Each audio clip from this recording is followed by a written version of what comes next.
This case is it's for the review application ये number 2108। नहीं, इन्होंने एप्लीकेशन लगाई, हमारा अपील एडमिट हो गई। अपील एडमिट होने के बाद सर अपील एडमिशन पे जाएंगे तो सर अपील खारिज हो जाएगी। एक मिनट बता दें साहब को, फिर आप बता दें। अपील एडमिट हो गई, इंजंक्शन ग्रांट हो गया, उस पर स्टे वैकेट की एप्लीकेशन लगाई, स्टे वैकेट की एप्लीकेशन खारिज होकर ऑर्डर एक्सक्लूड हो गया। स्टे कुछ अवलोकन करेंगे सर, अपील भी खारिज कर देंगे। ये रिव्यू तो रिव्यू सर डिजर्व कर रहा है सर इस केस में। रिकॉर्ड में आपका अवलोकन कराना चाहता हूँ, यदि आप कर लेंगे तो ये न्याय हित में भी होगा। क्या एडमिट हो गया बताइए। पहले 20/7 का ऑर्डर देख लें सर, जिसका रिव्यू चाह रहे हैं। 20/7/22 का है। पढ़िए लर्नर, सर मैं ऑपरेटर पेपर पढ़ता हूँ। लर्नर 20/7/22। हाँ 20/7/22। Learner senior counsel for respondent submitted that he want to raise the construction to the property for which he going to apply before the municipal authority. Only therefore, learner senior counsel for the respondent is free to move application before this court for modification of the order of status quo listed next week.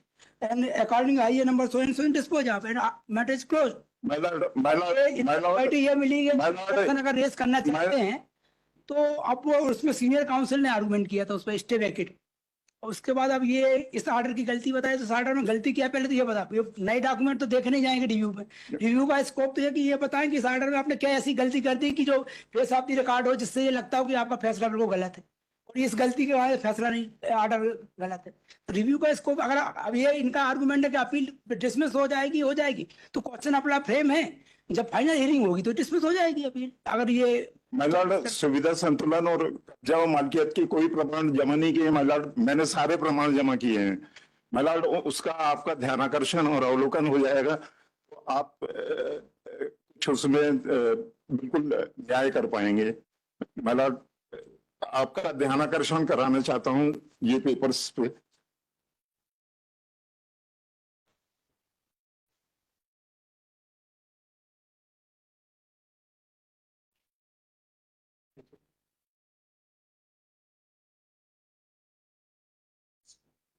नहीं, ये पहले इनका stay चल रहा है balance of convenience से मालिकियत stay इनका चल रहा है। बाद में आवेदन लगाया गया आपके द्वारा, ये आवेदन लगाया गया कि पहले इनको परमिशन मिल गई क्या?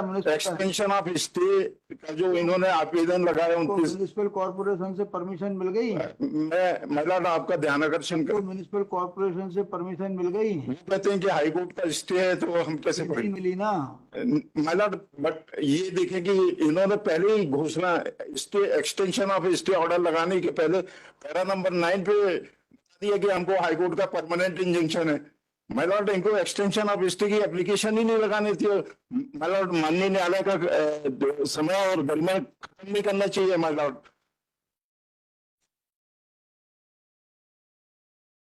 तो आपके वकील साहब कहाँ हैं? आप वकील साहब बिजी हो जाते हैं माय लॉर्ड, इसलिए मैं आपको रिकॉर्ड। वकील साहब का पावर विड्रॉ हो गया? वकील साहब का पावर हटो।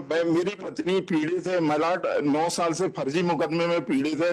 Single girl child IIT PhD 2 female के राइट किल हो रहा है माय लॉर्ड। आपकी अनुकंपा होगी, अवलोकन कर लेंगे माय लॉर्ड। आप तो क्या अवलोकन करने से क्या होगा माय लॉर्ड? यानी सुविधा संतुलन है ही नहीं, बैलेंस ऑफ कन्वीनियंस इनके पक्ष में नहीं है। किस ऑर्डर का सुविधा संतुलन चाह रहे हो आप? माय लॉर्ड, मैंने ये लिखित बहस भी जमा की, इसमें आप सब चीजों से फायदा नहीं होगा। आज तक हाई कोर्ट में ऐसे काम नहीं चलेगा जैसे आप चाह रहे हो। माय लॉर्ड, मैं नहीं चाह रहा हूँ, बट आप देखेंगे, यदि रिकॉर्ड देखेंगे तो मालकियत है नहीं और फर्जी बंटवारे का सूट चल रहा है माय लॉर्ड। क्या करें, चल रहा है, बहुत सारे केस चल रहे हैं माय लॉर्ड। पर एक महिला को और एक वीमेन एंटरप्रेनर और बहुत सारे लोगों को जो है समस्या है गिग इकोनॉमी में माय लॉर्ड। इस तरह के फ्रॉड यदि हो, देखिए आप अपने वकील को करो या हटाओ वकील को, ऐसे नहीं चलेगा।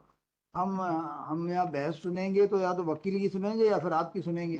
मैं ही करूंगा माय लॉर्ड। तो वकील का पावर हटाओ, वकील का पावर हटाने का आवेदन लगाओ।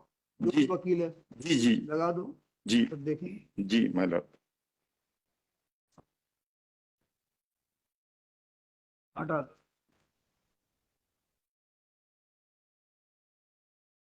तो 22 से एफिडेविट पे वो करवा देते हैं माय लॉर्ड। करना है सो करो आप। जी मैडम।